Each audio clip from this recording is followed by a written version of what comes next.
Kutoka nchini Marekani, taarifa tuliyokuwa nayo ni kwamba Seneta Lindsey Graham, moja kati ya wafuasi wa Israel, amefariki dunia akiwa na umri wa miaka 71. Graham amefariki kutokana na ugonjwa wa muda mfupi na wa ghafla mno.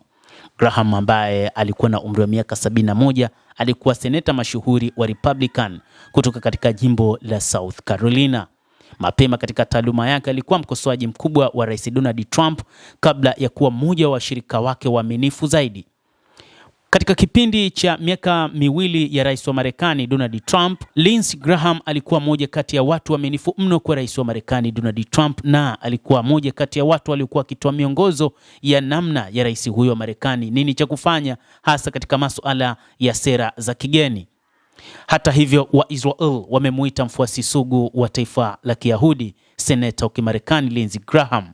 Mkurugenzi wa mawasiliano wa ofisi yake alisema katika chapisho kwenye ukurasa wa X mapema leo Jumapili, familia ya seneta Graham inathamini maombi wakati huu na inaomba faragha wakati huu mgumu sana, taarifa hiyo ilisomeka. Wafanyakazi waliitikia wito juu ya tatizo ambalo lilimkumba Graham nyumbani kwake Jumamosi usiku, kulingana na taarifa iliyopatikana, lakini pia na taarifa zilizosambazwa katika vyombo vya kiusalama, ikiwa ni pamoja na polisi na madaktari. Picha zilizopitiwa na NBC News zimeonyesha kuwa wahudumu wa afya walimbeba mtu kwenye machela kutoka nyumbani kwa Graham hadi katika gari la wagonjwa lililokuwa likimsubiri, huku magari ya polisi na malori ya zimamoto pia yalikuwepo, NBC iliripoti. Graham ambaye alikuwa ni rafiki mkubwa wa Donald Trump, licha kwamba alikuwa ni mkosoaji wake, alitengeneza mazingira kwa Rais Donald Trump wakati mwingine kuhakikisha anafanya matukio ambayo ni pamoja na namna ya kuishambulia Jamhuri ya Kiislamu ya Iran, lakini pia na namna ambavyo alitaka juu ya kujengwa kwa ukanda wa Gaza. Maisha yake ya awali, taaluma na kuingia katika ulingo wa kisiasa. Kwanza alizaliwa mwaka 1955 huko Central South Carolina, ambapo wazazi wake walifanya kazi ya biashara, lakini pia kulingana na tovuti rasmi ya Graham, yeye ndiye aliyekuwa mtu wa kwanza katika familia yake kupata shahada ya chuo kikuu. Graham alichaguliwa kwa seneta wa Marekani mwaka 2002.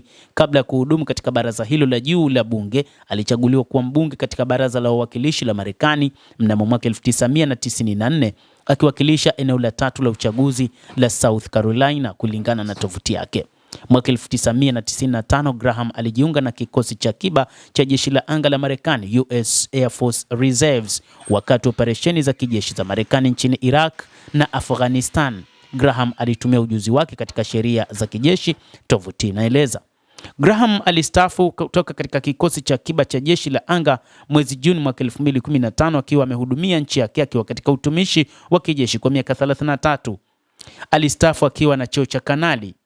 Graham alichaguliwa kuwa seneta wa Marekani mwaka 2002. Kabla ya kuhudumu katika baraza hilo la juu la bunge, alichaguliwa kuwa mbunge katika baraza la wawakilishi la Marekani mwaka 94. Hata hivyo, Graham alichaguliwa tena kuwa seneta katika miaka 2008, 2014 na mwaka 2020. Mtazamaji, tutaendelea kukujuza ni nini ambacho kitajiri wakati huu juu ya kifo cha Lindsey Graham, moja kati ya watu ambao waliunga mkono Rais Donald Trump na mipango yote ya Marekani. Yeye ni moja kati ya watu ambao waliaminiwa mno na Rais Donald Trump, lakini pia akiunga mkono wa Israel kwa namna moja ama nyingine. Endelea kutufuatilia, lakini ni kusihi usisahau kulike, usisahau kucomment, kadhalika kusubscribe channel yetu hii ili upate habari hizi kwa mapana kupitia hapa The World News. Jina langu ni Adam Hussein, endelea kuwa nasi wakati wote, endelea kutufuatilia ujue ni nini ambacho kinajiri katika ulimwengu.